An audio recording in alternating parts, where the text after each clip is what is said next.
Hey BookTube, it's Jackie. How's it going? If you are new to me and this is the first time you're seeing my face, hello, what's up? My name's Jackie. I sit on my floor and I talk about books. So that's why you're here, because that's what's going to be happening today. If you're not new to me, thank you for always tuning in. The continued support, I really do appreciate it. So today for you, I have a special video. I decided to do this because, well, I was wrapping my family's Christmas presents. And it dawned on me that I hadn't made a Christmas list. At least for myself. I mean, I made one and I gave it to my husband, but I didn't make a list for Santa. I didn't make a list of what I'd like to see underneath the tree Christmas morning. So, without further ado, grab yourself a drink, have yourself a seat, and let's get finding out who I would like to see underneath my tree Christmas morning. Okay. Yes, this is a recommendations video based off of Alpha Heroes. And these are all the heroes that I would love to wake up to Christmas morning and find sitting underneath my tree with a nice little Santa hat and a bow. And that's it. Now, I was a very, very good girl this year, so I deserve all of these. But I did not want to be greedy, so I only picked 5. 1 for each day of the week, because my husband's off on weekends. And then I'm a completely satisfied female. I think that works, right? It's completely doable. I think Santa can handle that, right? I think so. So, the first alpha hero that I would love to see underneath my tree in a Santa hat and a bow is Casimir. Casimir you can find in Bratva's Baby by Jane Henry. This is the first installment to the Wicked Dom series. And he is... Love him. Love him. I mean, seriously, who would not want to wake up Christmas morning to a brigadier general in the Bratva's Mafia who literally will fuck any dude up for looking at you the wrong fucking way? Who will tell you exactly what he wants, how he wants it, and does it in such a dominant, caring way that you want to do it. You want to. It's not a bad thing. Now, Sadie here, she might have to take a back seat for a while because, I mean, Sadie's his. I completely understand that, but I just need him 1 day a week, okay? 1 day a week, get my week started, we're good, okay? Because Casimir here was assigned to capture Sadie, take her inheritance, marry her, and get the fuck rid of her. But, of course, you know, he falls for her, and some very, very hot, steamy BDSM sex ensues, and training montages. Oh, the sex in this book, the first time in this book. He's a first for her for everything, and I would not mind having him as my first of the week. So my Monday, Casimir. I like to see him underneath my tree, just so you know. There you go. Now, the next man I would like to see underneath my tree, this is going to come as no surprise to anybody. That's Kale. Kale from the Throne of Glass series by Sarah J. Maas. Now, I am holding up Tower of Dawn, which is Kale's kind of redemption arc of the entire series. We do meet him in the very first installment, which, don't get me wrong, I was Team Kale from book 1, people. Book 1. But this is the Kale that I was choosing because I knew that this guy existed. Kale does some shady shit. He does some stupid shit. He's not perfect, but that's why I love him. That is why I just adore him. Because he's not perfect. He fucks up, but he does make up for it in a really kick-ass fucking way. And I want to see him underneath my tree just so I could take care of him. I just want to take care of him. I just want to dote on him and live on him and squish him, and he can be my squishy. And he's not even very squishy because, you know, he's like a rock hard Greek god warrior type guy, and is literally the only person in the Throne of Glass series in the beginning that kills people. So, go Kale! Yes! I want him underneath my tree. I would love to have him underneath my tree. Especially this version of Kale, because this is the one that I knew always existed. And I just adore him. If you have never read a Throne of Glass book, or you've not even touched that series by Sarah J. Maas, go turn around, go back to the store, brave the winter weather, and go pick it up. It is fucking amazeballs, okay? It is. And Kale, there are so many men in this series that I would love to see underneath my tree, but out of all of them, Kale. And that's probably going to come as a lot of shock because, don't get me wrong, Rowan, daddy, that's all I got to say. But Kale, he's mine. He's my boo, he's my favorite, and I want him on Tuesdays. He's my Tuesday man. Yeah. The next guy I would love to see under the tree, because after dealing with Casimir and Kale, I'm going to need somebody just a little bit more grounded. Someone who is a little bit more innocent and funny. I'm going to need that. I think that's what I'm going to need. So I would love to see Jamie Fraser from Diana Gabaldon's Outlander series underneath my tree. I mean, he is the king of men for reasons. But see, I only put him as third because I feel like I have to go back in time, and Wednesdays just feel like a good day to like jump back into time. So that's why he's going to be my Wednesday guy. So Santa, Wednesday guy right here. Love to have him. Love to. Especially if you could bring him to my time period. That'd be fucking dope. Thank you. Awesome. I love it. But yes, Outlander, favorite book. I love this story. This is the story of Jamie Fraser and Claire Randall. Claire Randall literally falls back into time and has to marry Jamie to basically save her own ass. Jamie, who is a virgin. Yes, we have another first time experience in this as well. Awesome.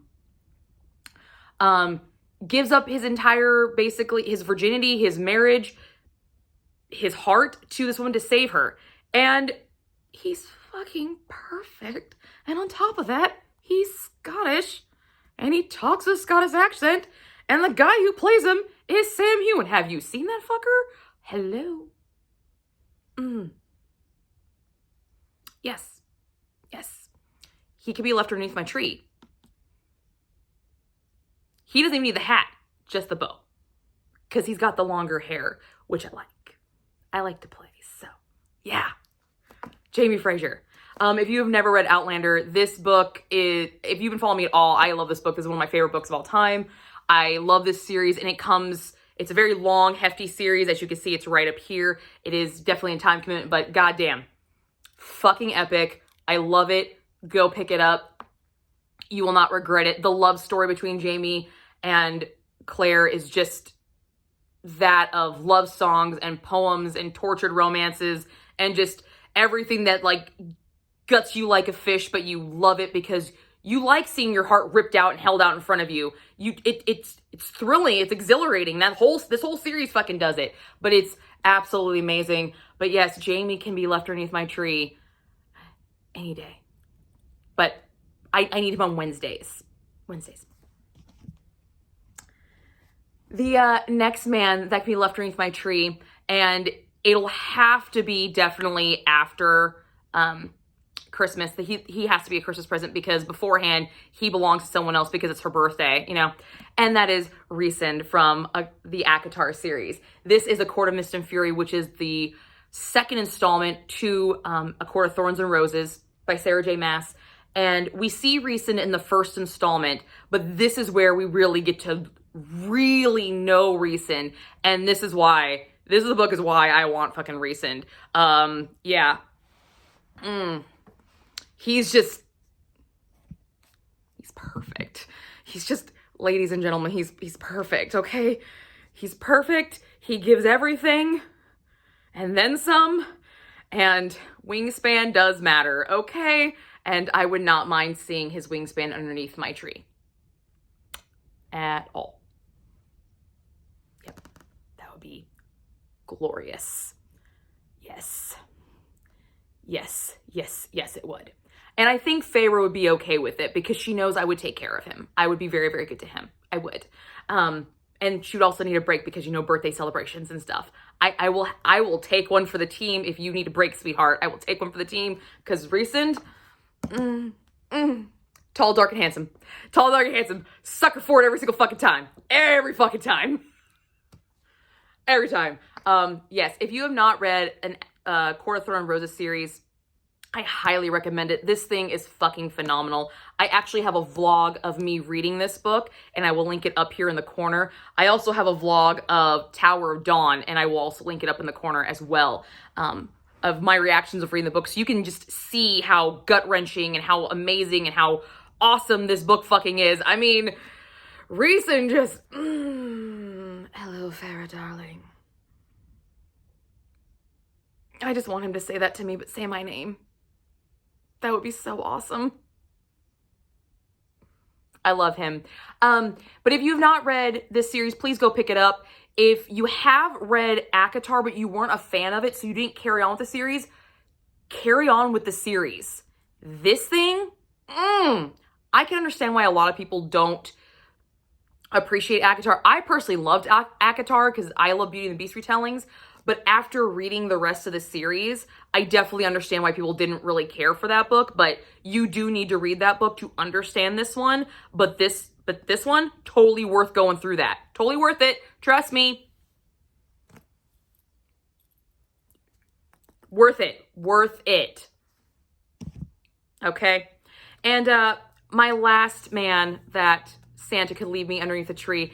And I picked him for Friday because, well, I might need to go to confession after dealing with all of these men. I might need to be cleansed once a week. So, Santa, can you leave me Father Tyler Bell? Because I need to confess. I need to confess that I'm madly in love with this man. And I will be his little lamb any day of the week. Any day. Absolutely. No questions asked. No. Father Tyler Bell. I need him for my Fridays. I need to be cleansed, and I need to do some penance. And I think Father Tyler Bell is the only one that could help me with that.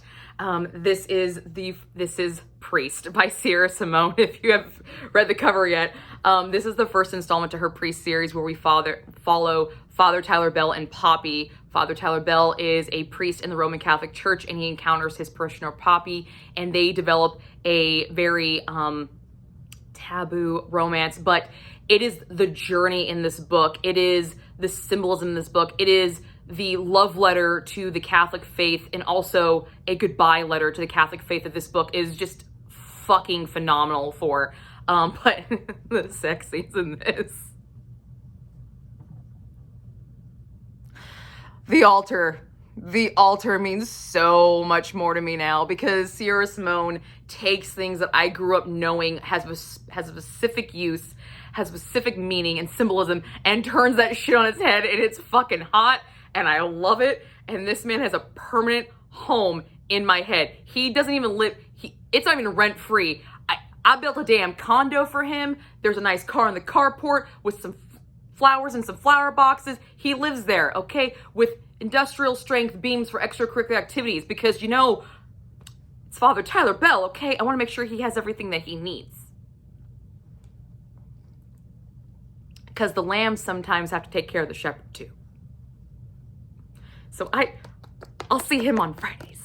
So, yes, these 5 men, these 5 alpha heroes can all be left under my tree Christmas morning. So Santa, I was a good girl this year. I was really good. Think you help a girl out?